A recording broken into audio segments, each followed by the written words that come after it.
In a rapidly changing global economy, the tides of financial power are shifting, and a new contender has emerged on the world stage, the Chinese Yuan. Today, we delve into a groundbreaking development that could reshape the international monetary landscape. As the Argentine peso took a plunge, China emerged as a key player in the rescue. But will this be enough to dethrone the mighty dollar and propel the yuan to international reserve status? Experts have different opinions, and we'll explore the current details and possible outcomes for the world's finances. So join us as we dive into the world of money and learn about the clues that suggest the yuan could become a strong global currency. This is about countries showing their economic strength, making smart moves, and trying to achieve stability in a world that keeps changing. The IMF has just dropped some hints that they might start accepting the Chinese yuan as a currency for countries to settle their obligations. The IMF, short for the International Monetary Fund, is an international organization created to promote global monetary cooperation and exchange rate stability. It was established in 1944 at the United Nations Monetary and Financial Conference, commonly known as the Bretton Woods Conference. The primary purpose of the IMF is to ensure the stability of the international monetary system by providing financial assistance and economic advice to member countries facing financial difficulties or balance of payments problems. Member countries contribute funds to the IMF, and these resources are used to provide financial support to countries in need. The IMF also plays an important role in keeping an eye on economies and giving advice to its member countries to help them grow and stay stable financially. Additionally, it works to promote sound economic policies, reduce poverty, and enhance international trade and economic cooperation. Argentina recently paid off some of its debts to the IMF in yuan, around $1.1 billion out of $2.7 billion. The IMF spokesperson, Julie Kozak, confirmed this exciting news and said that the Argentine authorities are on top of their financial obligations.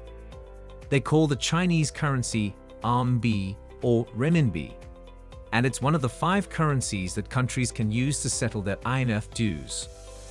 From the looks of it, it seems like the yuan is stepping up its game.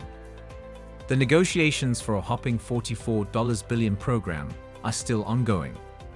Some say there was talk about a letter from China, but Ms. Kozak shut that down, saying there's no such letter. The IMF and Argentina are working hard to complete their 5th review and address some challenging economic situations. It's a bit private since the teams are still discussing things, but the talks are happening frequently to make progress. Who knows, maybe we'll see more countries using the yuan for international transactions soon. The Chinese yuan is making its mark as a global currency. Last week, the Argentinian central bank paid a hopping $1 billion to the IMF in yuan, alongside another $1.7 billion in special drawing rights. That's like the IMF's own currency, made up of different world currencies. It was the first time Argentina used the freely available yuan from their exchange with China to pay off an international organization. Smart move, right? Though they intended it for China imports, they found a cool alternative use for it. Sergio Massa from Argentina's economic ministry spilled the beans, saying they made the June payments without using US dollars, instead opting for SDRs and yuan. The IMF gave it a thumbs up and happily accepted the yuan as payment, while they continue to negotiate Argentina's debt restructuring. Now, Argentina's been facing some tough times with a crazy drought, causing losses of a hopping $20 billion. The Argentine peso took a massive hit against the US dollar, dropping 44% in the last 12 months, and inflation soaring up to 70%. And it's not just an economic affair, it's politics too. The IMF negotiations are going on smack in the middle of an Argentinian election campaign, with Massa playing a double role as the Minister of Economy and a candidate for president. China's been lending a helping hand in Argentina's economic crisis. They recently renewed their bilateral currency swap agreement, worth a jaw-dropping 130 billion yen. That's pesos 4.5 trillion, or US dollar $18.2 billion. Bilateral trade is also on the rise, with Argentina importing nearly 10 billion US dollars more from China than they're exporting. And get this, exports from Argentina to China grew by over 1 billion US dollars compared to last year. So what's happening in between these exchanges?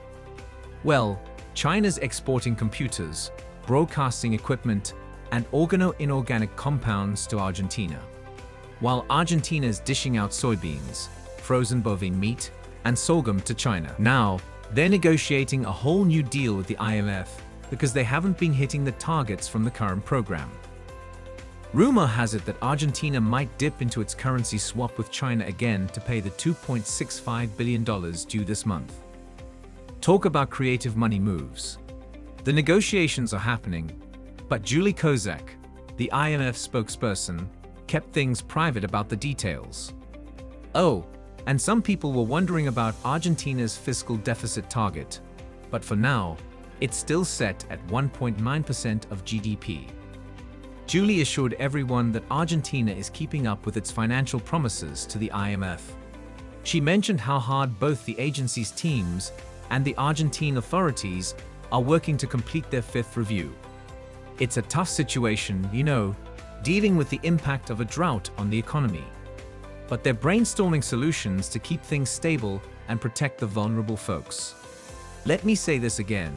Julie denied the existence of any letter from the IMF with conditions for the agreement.